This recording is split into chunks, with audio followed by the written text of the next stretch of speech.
The sun had barely risen when people in Aba Junction noticed her again. Every morning, at exactly 6 a.m., a woman dressed in a plain yellow wrapper and a faded headscarf placed a wooden table near the roadside. On it, she arranged her goods: freshly grilled chicken, peppered chicken pieces, and chicken parts wrapped neatly in nylon. Hello, beautiful people. Welcome to Tales from Africa. If this is your first time here, welcome to the family. And to my loyal viewers, thank you so much for coming back. You know we bring you real stories that teach real lessons. Before we continue, please comment below and tell us where you are watching from.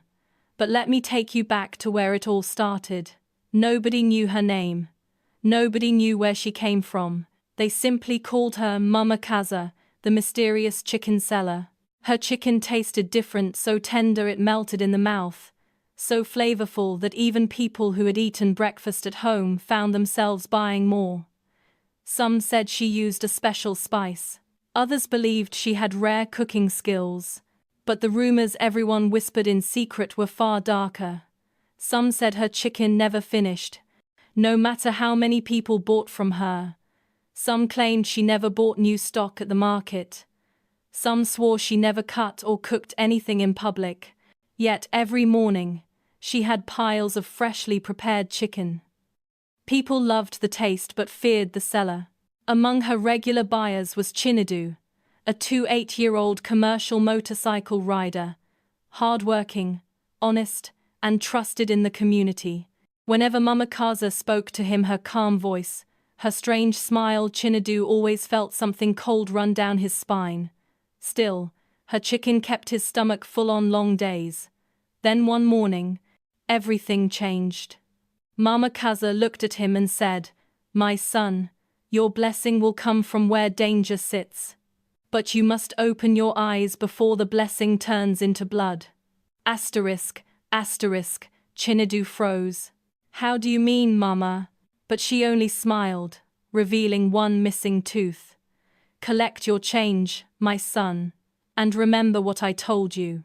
He walked away confused. He didn't know that the meaning of her words would reveal itself sooner than he expected. That same week, strange things started happening. Tenants living near the junction complained that they heard crying sounds at night, like the wailing of a child mixed with the clucking of a chicken. Others claimed they saw Mama Kaza leaving the junction at exactly midnight, her footsteps slow and heavy, as though she carried something invisible. Curiosity rose in Chinedu's mind until it became unbearable. One night, around 12:30 a.m., he found himself near the junction, after dropping a passenger. The moon was bright enough to light the dusty road. As he passed the familiar spot, he saw something that made his heart bang loudly. Mama Kaza was there, but she wasn't alone. A small boy, maybe 6 years old, stood beside her table, crying silently. His hands were tied. Chinedu gasped and hid behind an abandoned kiosk. "Mama, Mama, please," the boy begged. "I want to go home." Mama Kaza bent down slowly, touched his face, and said in a chilling whisper, "Hush. You will go home soon. After all, every sacrifice must find its way back to the spirits." Chinedu's blood went cold. She lifted a clay pot and began chanting words he had never heard before. The wind around her rose, dust spiraling into the air. The boy trembled violently. Chinedu didn't think twice. He grabbed his phone and began recording, but as he took one step forward, a heavy force clamped down on his shoulder. He turned. No one was there.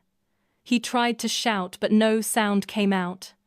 Mama Kaza stopped chanting and slowly raised her head.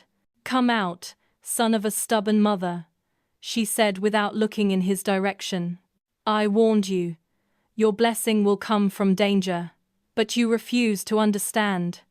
Chinedu's heart almost stopped. He had been seen.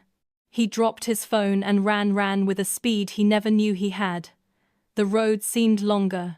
Shadows stretched like hands trying to grab him. The sound of footsteps followed him. He didn't stop until he burst into the vigil service at a nearby church, collapsing before the stunned worshippers. "Help me," he cried. She wants to sacrifice a child." The prayer warriors gathered around him. That night marked the beginning of a battle the whole community would never forget. By the next morning, the story had spread across the entire community. A group of pastors, security men, and locals followed Chinedu back to the junction. What they found made everyone tremble. Mama Kaza was gone, the boy was gone, only the wooden table remained. But behind the table, they found something wrapped in cloth. A bundle that moved. When the men unwrapped it, they discovered a terrified child different from the first one alive, but weak. The community exploded in fear and outrage. Immediately, they called the authorities, who launched a widespread search for Mama Kaza. 3 days later, the police finally discovered her ritual hut deep inside an abandoned forest path. Inside the hut were feathers, clay pots, charms, and pictures of missing children. Mama Kaza herself was captured while trying to flee the state.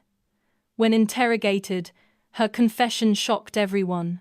She had been using a ritual charm known as Okeoku, a forbidden practice that used the energy of kidnapped children to produce enchanted chicken meat that attracted customers and wealth. The more people bought her chicken, the more powerful the ritual became, and the children were the price. Chinedu's recording became the key evidence that exposed her entire operation. The missing children were found and returned home. The community honored Chinedu for his bravery, but one thing troubled him. Before Mama Kaza was taken away, she turned to him and said with a strange smile, "Danger brought your blessing, like I told you. But remember, blessings from danger always leave a shadow behind." Chinedu didn't understand her words, but he would, very soon.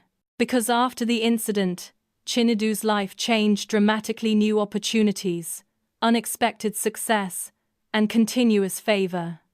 Yet at night, he often felt someone watching him, someone he couldn't see, someone smelling faintly of chicken.